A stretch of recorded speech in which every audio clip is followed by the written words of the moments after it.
not be positive of that?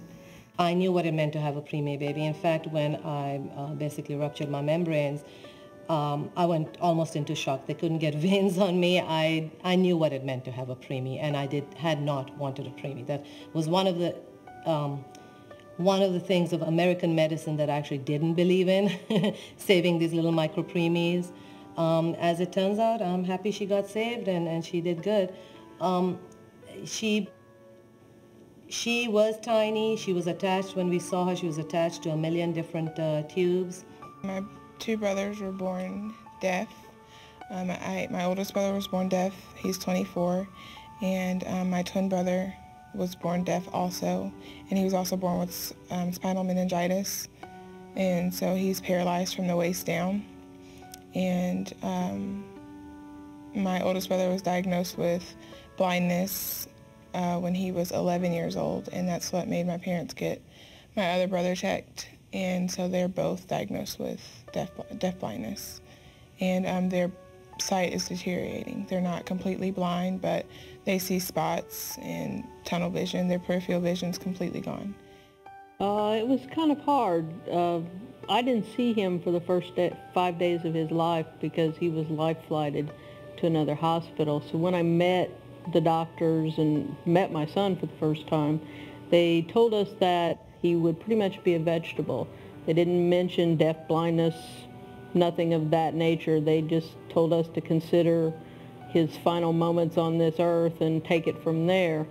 Well, when he was 5 months old, he didn't progress as well as the other babies, and we went to an ophthalmologist, and they said, well, your baby's blind, and walked out the door. So it was kind of shocking at first. Deaf blindness is a condition of two parts, and before you can examine the condition as a whole, you need to understand both pieces. There are over 45,000 legally blind children in the United States. That's nearly enough to fill the Houston Astrodome. Blindness was first legally defined in 1934 by the American Medical Association and then modified in 1972. The United States Congress included this definition as part of the Aid to the Blind program, which states, an individual shall be considered to be blind for purposes of this title if he has central visual acuity of 2200 or less in the better eye with the use of a correcting lens. The legal definition also considers a field restriction. When you look straight ahead, you see 180 degrees. If you see less than 15% of that, you can also be considered legally blind. For a person with visual acuity 2200, an object 3 feet away is as hard to make out as an object 30 feet away for a person with 20/20 vision. Deaf generally implies a profound loss of hearing. The word deaf, by federal definition, means a hearing loss which adversely affects educational performance. The term hard of hearing means a hearing loss, whether permanent or fluctuating, that adversely affects the child's educational performance, but which allows the child access to some degree of communication, with or without amplification. People with a moderate hearing loss of about 36 to 50 decibels generally describe themselves as partially deaf. The ordinary spoken voice is 50 decibels. The term deaf, with a capital D, refers to those individuals with hearing losses who identify themselves with the deaf culture.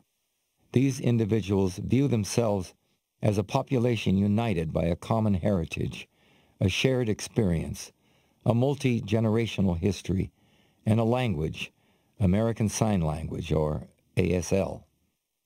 ASL stands for American Sign Language. And who uses it, or what community is it used in? People who are members of the deaf community, and that's a capital D deaf. That means people who are involved with the community use ASL as their primary language, and it is used in America and in Canada. And ASL is its own language. It has its own grammar, just like English, Russian, Japanese, or any other established language. Some people wonder, ASL has grammar? How do you know? But, you know, you can see my eyebrows go up for a yes-no question, and they actually behave differently for WH questions. It has adverbs, adjectives. For example, an adverb is shown on the face. Let me give you an example. Like here I am reading a book, but I'm drowsily reading, getting sleepy while I'm reading. It shows on my face. Or adjective, it's a large house, so see the facial expression different. Or a thin, small pen or pencil, or a soda, how big it is, or the straw, maybe too big or small, diminutive like that. You can see Deaf blindness for children is defined by the IDEA as concomitant hearing and visual impairments, the combination of which creates such severe communication and other developmental and educational needs that they cannot be accommodated in special education programs solely for children with deafness or children with blindness. Deaf blindness cannot be seen simply as a combination of two disabilities. Station plus wagon does not equal station wagon. Deaf blindness is a disability to communication and access to information. The vast majority of human communication is based around sights and sounds. A number of different shared etiologies of deaf blindness has to do with other disabilities as well. So in the medical field, or for medical services, kids with deaf blindness require an array of different services from an array of different professionals and are usually coordinated by parents or family. Medicine provides limited answers or solutions for the reversal or prevention of deaf blindness. Medical research and treatment funding comes from the federal government. There are no specific monies set aside for deaf blindness except for vaccinations and funding for proven research. There are a few programs that can assist with some of the medical cost.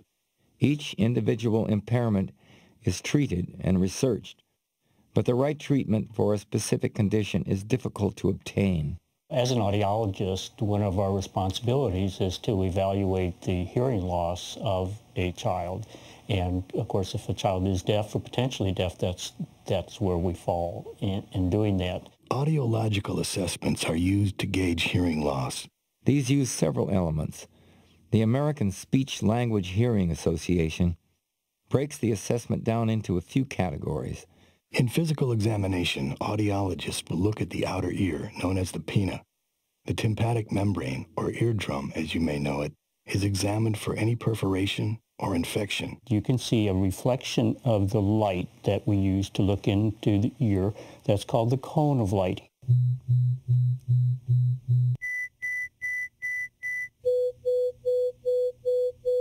These pitched hums are used in what is known as a pure tone audiometry. Results are recorded on a graph called an audiogram. The audiologist also determines speech perception thresholds. Say the word sail. Sail. Say the word yearn. Yearn. Or the faintest speech that can be heard half the time. The 8th cranial nerve is the only nerve that sends sound information to the brain.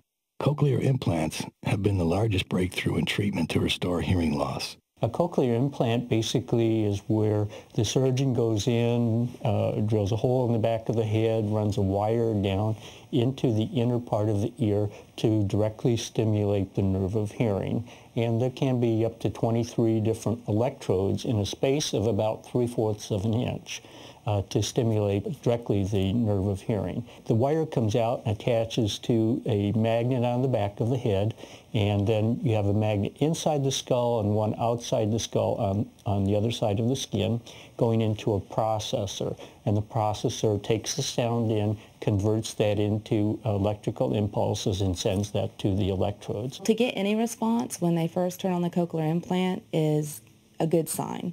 But they don't always get a response. But all 3 of my girls gave a response. Sophie started crying, and she was looking for the source of the sound. Zoe just sat there for a second, and then when she heard it, she just did the most beautiful smile, which was so awesome to see after months of her being frustrated. And Emma just kind of stilled like she was listening. It was really exciting. Balanced assessments can detect several issues. Our sense of balance is determined by our visual system, the inner ear, and our sense of movement via muscles known as the kinesthetic sense. Part of the balance evaluation called video nystagmography, where we're measuring the eye movement under different conditions. This is measuring eye movements with an infrared camera. When these systems don't work together